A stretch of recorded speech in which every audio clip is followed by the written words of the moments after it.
Welcome back to the All Day Aquarium, where we stream on YouTube and Twitch most days, all day long. Make sure you follow on Twitch and YouTube, subscribe.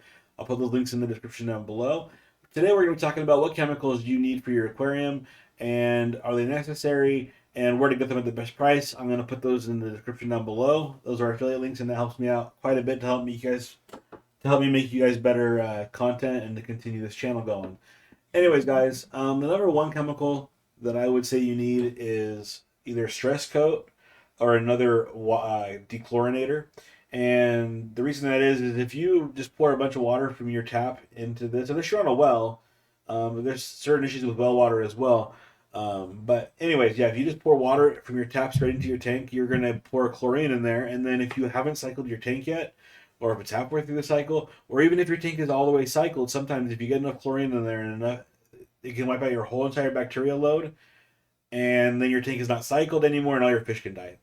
Right? So you want to make sure that you dechlorinate your water, follow the instructions on the back, and you should be good to go. Sometimes some people have pythons, and they go, okay, well, what if I put in tap water just straight into my tank from my python?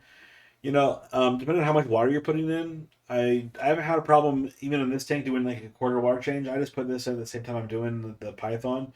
I just asked them how much water am I changing, and then I follow the instructions on the cap, like how many capfuls I need for how many gallons, and I just let it run.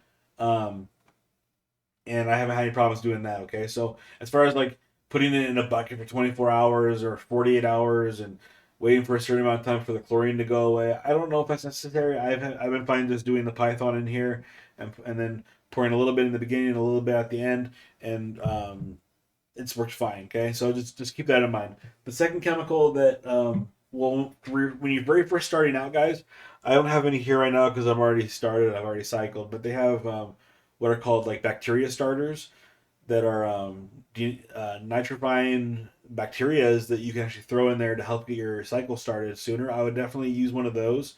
Um, as far as the effectiveness of those goes, they say like, hey, put this in your tank and then you can just add a bunch of fish simultaneously. I would still be cautious on that. I would add fish slowly still and make sure you cycle your tank before you really add the fish that you really want. Um, so I would use those chemicals, which isn't really chemical, it's just bacteria. But I would also caution you to take time to cycle your tank. I wouldn't just dump a bunch of those in there and then throw 30 fish in there and think that they're going to be fine. Anyways, another thing that I think is somewhat useful is this guy here. Don't confuse this with a nitrifying bacteria starter. Okay, this is not the same thing. This is bacteria that help clean up like the sludge and the junk in the aquarium. Okay, this is a little bit of a different thing. Okay, it's not these are not nitrifying bacteria. Some of them might be, I don't know, but for the most part, they are for helping to clean up the aquarium and not for nitrifying bacteria. Okay. The other thing that you might want to use is aquarium salt. Okay, aquarium salt. You got to be careful with these and any chemical. Make sure you guys do your research on your chemicals that you throw in your fish tanks in your aquariums. Okay, because like aquarium salt, I don't use in this tank because I have plecos, and plecos are sensitive to salt, and you don't want to phone calls. You don't want to harm your plecos with salt. But if you don't have plecos and you can put salt, this can be actually very useful in keeping your fish healthy. It helps them breathe easier. It can help keep sicknesses down in your tank. And there's certain sicknesses that you actually can treat with added salt into your tank.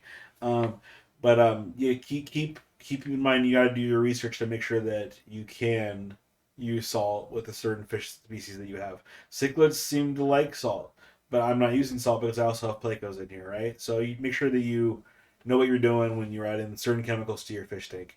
Um, Other than that, saltwater tanks are a lot more. You need a lot more stuff that you put in. There's a lot more stuff you put into a saltwater tank, but we're just doing the freshwater thing here. Anyway, guys, until next time, please subscribe. I'll put the links down in the description, and I really appreciate if you guys follow me on Twitch and on the YouTube, and it would be really cool if you guys would follow me on there and to watch the progress of this tank. I'll see you guys later.